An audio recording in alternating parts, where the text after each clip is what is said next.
Bonjour, c'est Aurélia, et comme d'habitude, je vais partager avec vous mes problématiques autour de la création de mon roman L'Inde de Suraj. Alors il faut savoir que je m'enregistre quotidiennement après chaque séance d'écriture.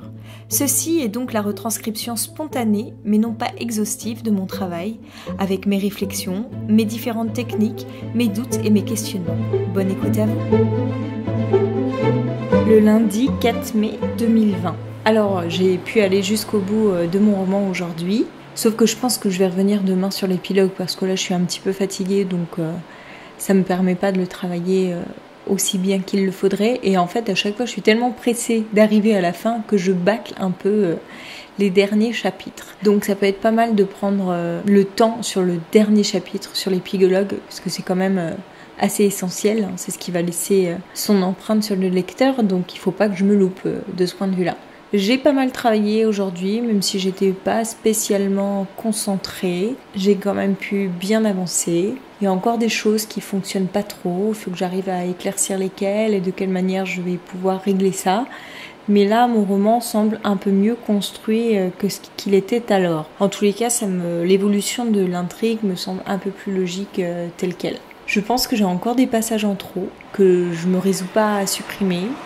Peut-être que ça viendra avec le temps. Il faut toujours beaucoup de réflexion avant d'en arriver là. En tous les cas, il fait 223 pages. Je pense qu'il y a 23 pages en trop. Enfin bon, je verrai ça dans une prochaine étape. Là, c'est un gros morceau que je viens de terminer. Je vais pouvoir m'attaquer à une autre phase dès demain, une fois que j'aurai terminé de travailler sur l'épilogue.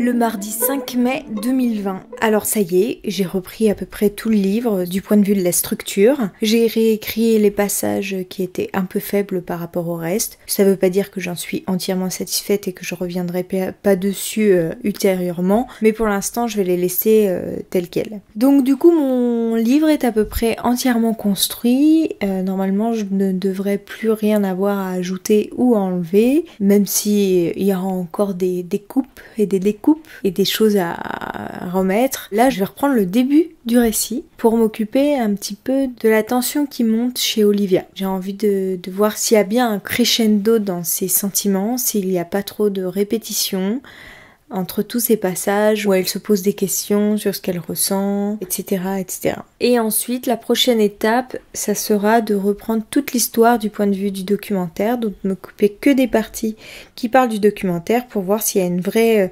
histoire là-dedans qui est bien construite également, comme l'histoire d'amour, que ce soit vraiment une histoire non pas prétexte, mais parallèle à l'intrigue principale. Depuis le début, il y a une scène avec la sœur de Suraj qui me semble être en trop. Seulement, je veux pas m'en séparer parce que ça me semble hyper important du point de vue culturel. C'est-à-dire dans cette séquence, on apprend beaucoup de choses sur la condition des femmes en Inde. Et du coup, j'ai vraiment envie d'évoquer cette histoire. Donc c'est une partie qui est totalement romancée pour le coup, puisque c'est quelque chose qui ne s'est pas passé dans la vie réelle, c'est quelque chose que je n'ai pas vécu. Mais par contre, c'est quelque chose que Suraj m'a raconté. Et donc cette scène telle qu'elle est, je pense qu'elle est franchement mal placée. Et en fait, comme Suraj réévoque sa sœur plus tard, je me dis que ça pourrait être à ce moment-là que je raconte cette scène.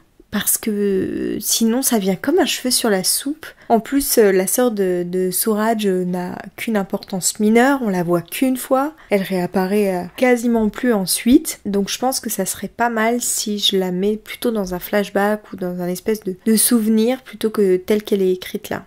Ça c'est une super idée que je viens d'avoir. Parce que du coup ça règle mon problème.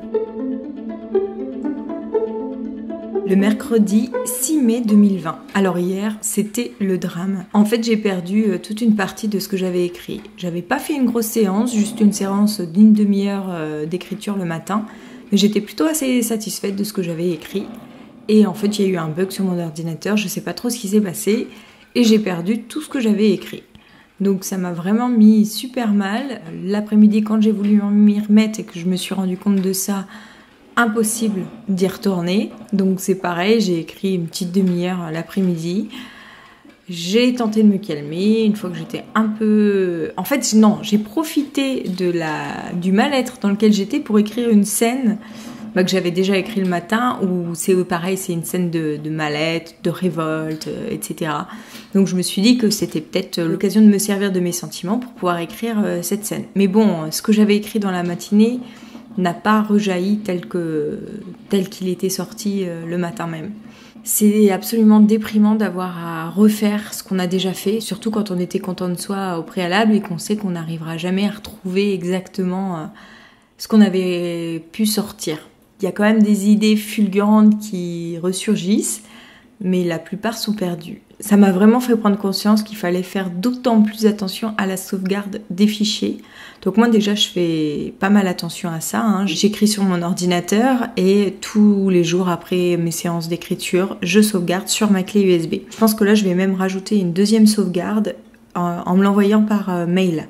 Tous les jours. Tant pis, ça va prendre un petit peu plus de temps, mais vaut mieux ça que de tout perdre. Parce que vu l'état dans lequel j'étais en perdant une demi-heure du travail, j'imagine pas l'état dans lequel je serais si je perdais tout mon roman. Et j'ai pas envie de faire l'expérience.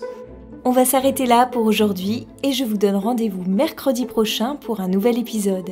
Si vous avez aimé, n'hésitez pas à vous abonner ou même à partager. Et pour échanger avec moi, ça se passe sur Instagram où vous me retrouverez sous le nom d'Aurélia Horner, tout attaché.